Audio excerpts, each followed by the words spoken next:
Hello दोस्तों, आज हम लोग पढ़ेंगे रासायनिक समन्वय तथा एकीकरण, जो कि 11th क्लास के बायोलॉजी के सबसे लास्ट वाले चैप्टर है।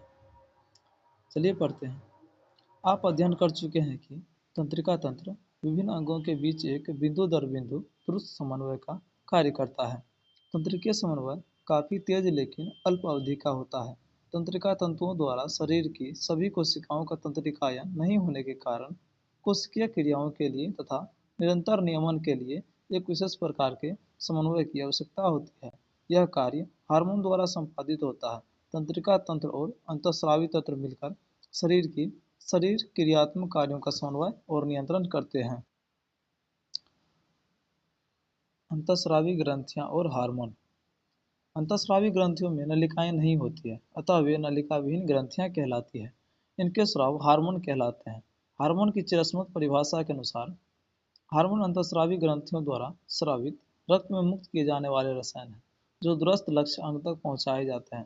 परंतु इस परिभाषा को अब रूपांतरित किया गया है, जिसके अनुसार हम हार्मोन सूक्ष्म मात्रा में उत्पन्न होने वाले अपोषक रसायन हैं, जो अंतरकोशिकीय संदेशवाहक के रूप में कार्य करते हैं।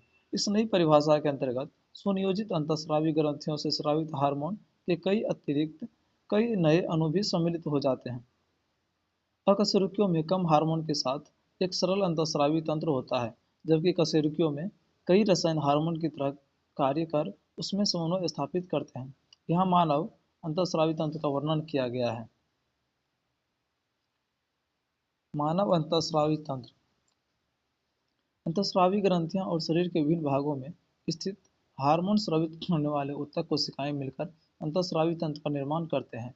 पीयूष ग्रंथि, पीनियल ग्रंथि, थायराइड, एड्रिनल, अग्नाशय, पैराथायराइड, थाइमस और जनन ग्रंथियां नर में विरेचन और मादा में अंडाशय हमारे शरीर के सुनियोजित अंतःस्रावी अंग हैं। इसके अतिरिक्त कुछ अन्य अंग जैसे कि जठर, आंत्रिय मार्ग, यकृत, वृक्क, हृदय आदि भी हार्मोन का उत्पादन करते हैं। मानव शरीर की सभी प्रमुख अंतःस्रावी ग्रंथियों तथा हाइपोथैलेमस की संरचना और उसके कार्य का संक्षिप्त विवरण अगले भाग में दिया गया है। अब हम लोग जानेंगे हाइपोथैलेमस के बारे में। तो चलिए चलते हैं। जैसे कि आप जानते हैं कि हाइपोथैलेमस डायनसेफेलॉन का आधार भाग है और यह शरीर के विविध प्रकार के कार्यों का नियंत्रण करता है। इसमें हार्मोन का उत्पादन करने वाली कई तंत्रिका स्रावी कोशिकाएं होती है, जिसे न्यूक्लियाई कहते हैं। यह हार्मोन पीयूष ग्रंथि से स्रावित होने वाले हार्मोन के संश्लेषण और स्राव का नियंत्रण करते हैं। हाइपोथैलेमस से स्रावित होने वाले हार्मोन दो प्रकार के होते हैं। मोचक हार्मोन, जो पीयूष ग्रंथि से हार्मोन से स्राव को प्रेरित करती है, और निरोधी हार्मोन, जो पीयूष ग्रंथि से हार्मोन को रोकती है। अर्थात हाइपोथैलेमस से निकलने वाला गोनेडोट्रोपिन मुक्तकारी हार्मोन के स्राव पीयूष ग्रंथि में गोनेडोट्रोपिन हार्मोन के संश्लेषण एवं स्राव को प्रेरित करती है। वही दूसरी ओर हाइपोथैलेमस से ही स्रावित सोमेटोस्टेटिन हार्मोन पीयूष ग्रंथि से वृद्धि हार्मोन के स्राव का रोधक है।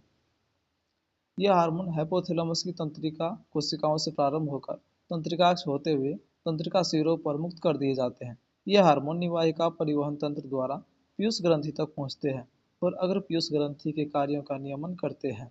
पश्च पीयूष ग्रंथि का तंत्रिकीय नियमन सीधे हाइपोथैलेमस के अधीन होता है।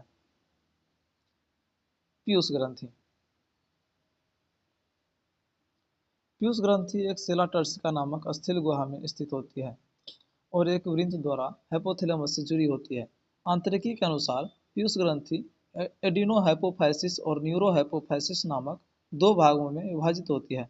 एडिनोहाइपोफाइसिस दो भागों का बना होता है, पार्स डिस्टेलिस और पार्स इंटरमीडिया। पार्स डिस्टेलिस को साधारणतया अग्र पीयूष ग्रंथि कहते हैं, जिससे वृद्धि हार्मोन या सोमेटोट्रोपिन, प्रोलैक्टिन, मेमोट्रोपिन उसी को कहते हैं, थायराइड प्रेरक हार्मोन उसे टीएसएच कहते हैं शॉर्टकट में, एडिनोकोर्टिकोट्रोपिक हार्मोन एसीटीएच या कोर्टिकोट्रोपिन, ल्यूटिनाइजिंग हार्मोन एलएच और पुट्टिका प्रेरक हार्मोन, जिसे इंग्लिश में हम कहते हैं फोलिकल स्टिमुलेटिंग हार्मोन, जिसका स्राव करता है।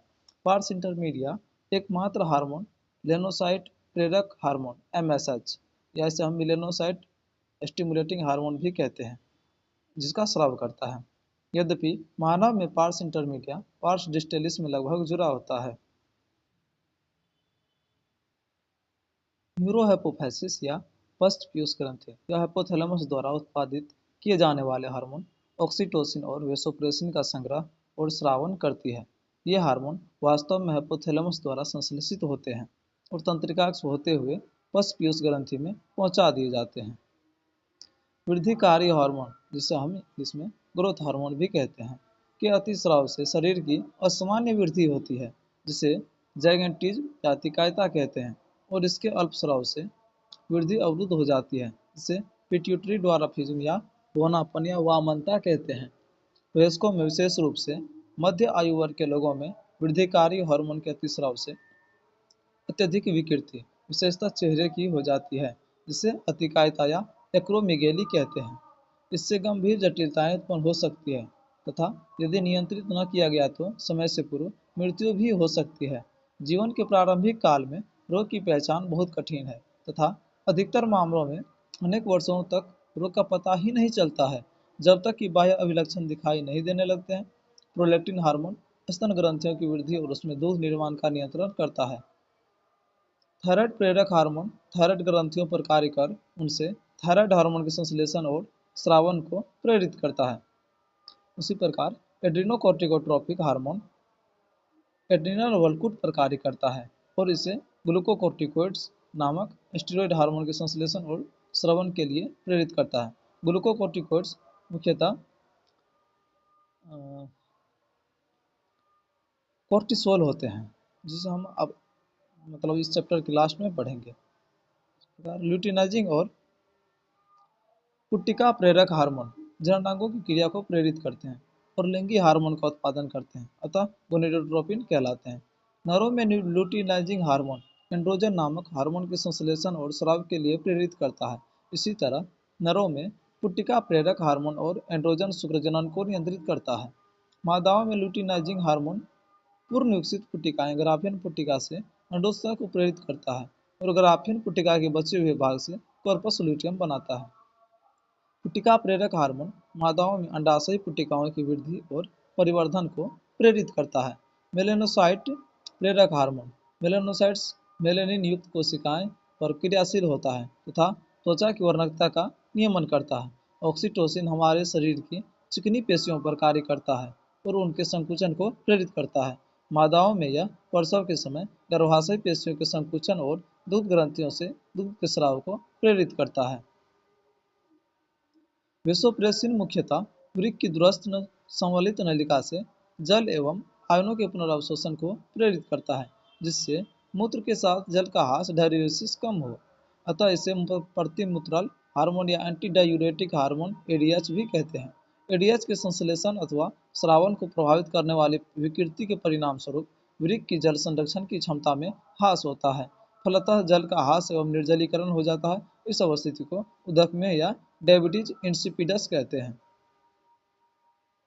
पीनियल ग्लैंड पीनियल ग्रंथि अग्र मस्तिष्क के पृष्ठीय भाग में स्थित होता है। पीनियल ग्रंथि मेलेटोनिन हार्मोन का स्रावित करती है। मेलेटोनिन हमारे शरीर की दैनिक लय 24 घंटे के नियमन का एक महत्वपूर्ण कार्य करता है। उदाहरण के लिए यह सोने जागने के चक्र एवं शरीर के तापक्रम को नियंत्रित करता है। इन सब के अतिरिक्त मेलेटोनिन उपापचय वर्णकता मासिक चक्र प्रतिरक्षा क्षमता को भी प्रभावित करता है।